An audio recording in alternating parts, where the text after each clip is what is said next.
अस्सलाम वालेकुम।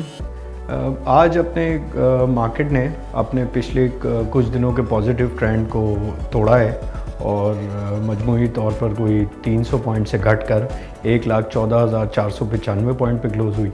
बाज़ार में कुल सरमायाकारी कोई तकरीबन 39.6 अरब की हुई। अगर कुछ सेक्टर की बात की जाए तो 2-3 दिन से जो है हमने देखा कि फार्मास्यूटिकल सेक्टर में काफ़ी इंटरेस्ट आने लगा है। उसकी बुनियादी वजूहत तो यही है कि इस साल काफ़ी रेगुलेटरी चेंजेस इस सेक्टर में आई है। जैसा कि हम अपने पिछले मार्केट रैप्स में बताते आए हैं कि नॉन एसेंशियल मेडिसिन पे जो पहले रेगुलेटरी उनकी प्राइसेस पे एक कैप लगा हुआ होता था, वो गवर्नमेंट ने इस साल हटाया था, जिससे काफ़ी वैल्यूएशन इस सेक्टर की अनलॉक हुई थी। अब चूँकि इस सेक्टर का एनुअल रिजल्ट्स की अनाउंसमेंट है, क्योंकि ज़्यादातर फार्मास्यूटिकल सेक्टर में जो कंपनीज़ हैं उनके ईयर एंड दिसंबर में होते हैं, तो अब उसकी जब ईयर एंड दिसंबर में है तो उनकी एनुअल रिजल्ट्स अनाउंस होने, सालाना रिजल्ट्स, तो लोगों की, इन्वेस्टर्स की एक्सपेक्टेशन ये है कि ये पिछले सालों से काफ़ी अच्छा रिज़ल्ट इस बार अनाउंस करेंगी। तो यही वजह बन रही है कि 2-3 दिन से हम काफ़ी एक्टिविटी इस सेक्टर में देख रहे हैं और मार्केट पार्टिसिपेंट्स भी, जिसमें आप इंस्टीट्यूशंस हो गए, हाई नेटवर्थ हो गए और रिटेल इन्वेस्टर्स, सबकी पार्टिसिपेशन इस सेक्टर में देखने को मिल रही है।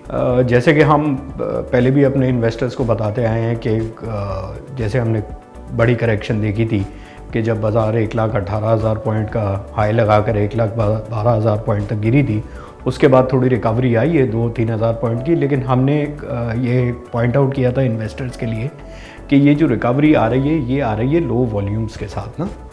तो इसमें जब लो वॉल्यूम के साथ रिकवरी होती है तो फिर इसमें एक्सपेक्टेशन ये होती है कि कहीं जाकर सेल ऑफ भी आ सकता है, वॉलेटिलिटी बढ़ रही होती है, और वो आज हमने मार्केट पार्टिसिपेंट्स की तरफ से सेल ऑफ देखा in terms of profit taking. तो ये शॉर्ट टर्म वॉलेटिलिटी बिल्कुल कुछ पॉलिटिकल इम्प्लिकेशंस हैं, कुछ जियो पॉलिटिक्स पे आप कह सकते हैं कि जैसे डोनाल्ड ट्रंप की वोट टेकिंग होने वाली है, तो उससे रिलेटेड आगे जाके क्या पाकिस्तान यूएस के रिलेशनशिप्स होंगे। तो ये सारी चीज़ें जो हैं ये इन्वेस्टर्स की माइंड पे प्ले कर रही होती हैं एट दीज लेवल्स। लेकिन ऑब्वियसली शॉर्ट टर्म वॉलेटिलिटी है, तो हम बिल्कुल अपने इन्वेस्टर्स को यही बताएंगे कि इसको साइड में रखकर जो है एक लॉन्ग टर्म वैल्यूएशंस और फंडामेंटल्स पर रखकर काम करना चाहिए। और जैसा कि हम पहले भी बताते आए हैं कि लॉन्ग टर्म बाज़ार अभी भी हमें काफ़ी बुलिश लगती है, और ये शॉर्ट टर्म वॉलेटिलिटी जब यहाँ पर ख़त्म होगी तो हम एक नेक्स्ट ड्राइव देख सकते हैं जो कोइंसाइड करेगी रिज़ल्ट सीज़न से, और इस महीने के एंड पे मॉनेटरी पॉलिसी है, उसमें भी एक्सपेक्टेशन है इंटरेस्ट रेट घटने की। तो ये सारी पॉजिटिव डेवलपमेंट हैं जो ये शॉर्ट टर्म वॉलेटिलिटी को सबसाइड कर देगी आगे जाके।